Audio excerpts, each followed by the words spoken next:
Friday morning in Baltimore, Matthew 13, verse 51 is our text today. Matthew 13, he's taught 7 parables, and we are going to look at a certain attitude that we catch in this text. Matthew 13:51, Jesus said unto them, Have you understood all these things? This is the end of 7 parables, and he said, Have you understood all these things? The Lord teaches, and then he is saying, do you understand? Did you get it? He teaches, and then, is there anything to take away? Did you hear it? Did you get a word? Did it make an impression?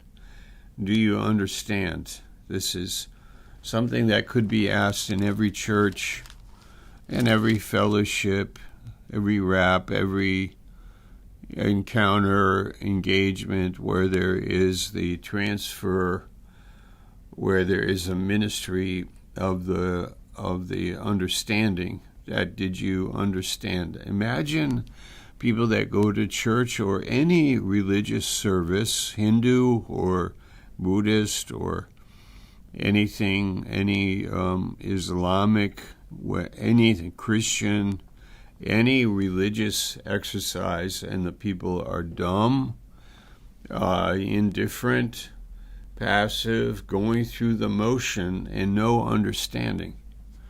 And Christ is saying to these men, do you understand? Do you understand? This is what changes my life, is understanding. And we read this as the prayer of Paul in Ephesians, understanding. This is the book of Proverbs. This is what Moses is saying in the 5 books of Moses. Really, this is the message, this is the truth. Do you understand? Then in verse 52, then he said unto them, Therefore every scribe which is instructed into the kingdom of heaven is like unto a man that is a householder, which brings forth out of his treasure things new and old. The mix of new and old. The old is refreshed, and I understand the new in the context of the old. Then I understand the old better because I got something new. And that interweaving of thought, that interlocking of Isaiah 34:16 and John 10, the word cannot be broken. So we have rightly dividing the word and understanding it. Verse 53, And it came to pass that when Jesus had finished these parables, he departed. When he was come into his own country, he taught them in the synagogue, insomuch that they were astonished, and said, Whence hath this man this wisdom and these mighty works? Now they are very familiar, these people. It's his home country, in the synagogue, and he's speaking in a way where they recognize that he is different. Where did he get this? No, I can't believe. This is the son of Joseph. We know this man this way. So where did he get this from? And who is he? No, we know who he is. And this very, very typical attitude of familiarity. It happens everywhere with all of us. It's very easy to say, I know this, but I know this was a revival, but, not anymore. And this is how we live. We are familiar they had this this understanding regarding Jesus. Let's read it. It says, they were astonished. Yeah, they were amazed. I mean, they were troubled by it. They were like, there was some impression, but it wasn't like it brought them to conversion. It did not bring them to humility and faith. It brought them to contempt. It brought the familiarity breeds like a criticism, contempt, like there was pride. It happens in church life.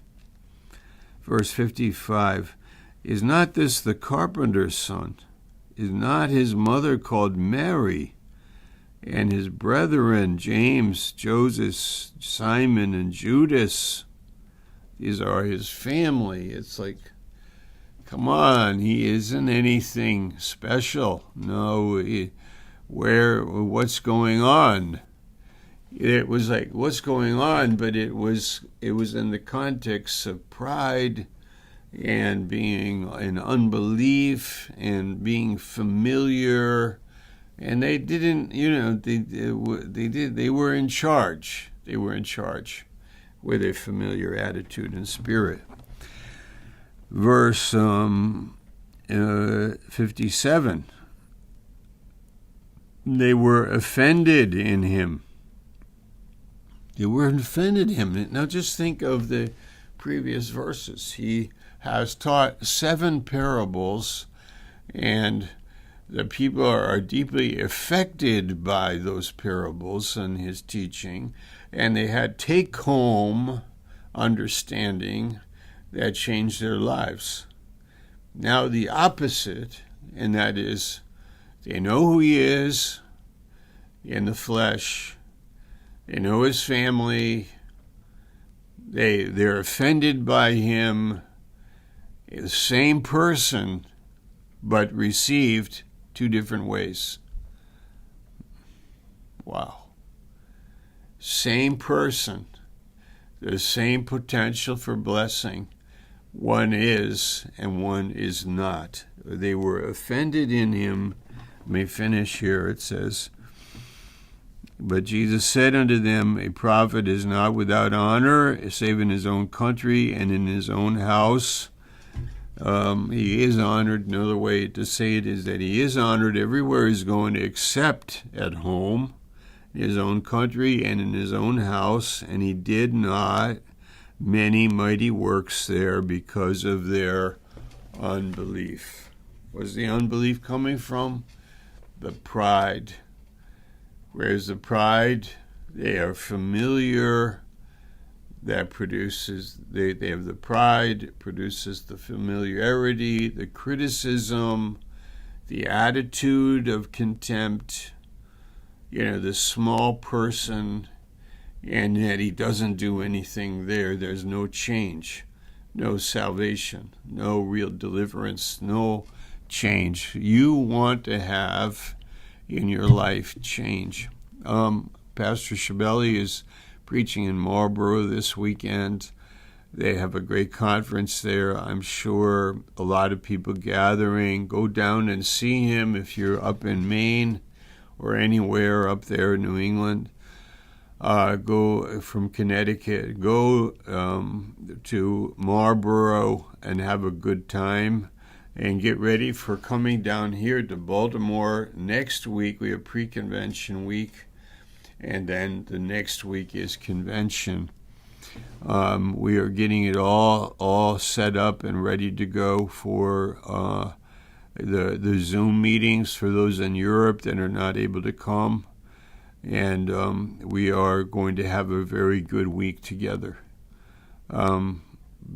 Here is our takeaway today.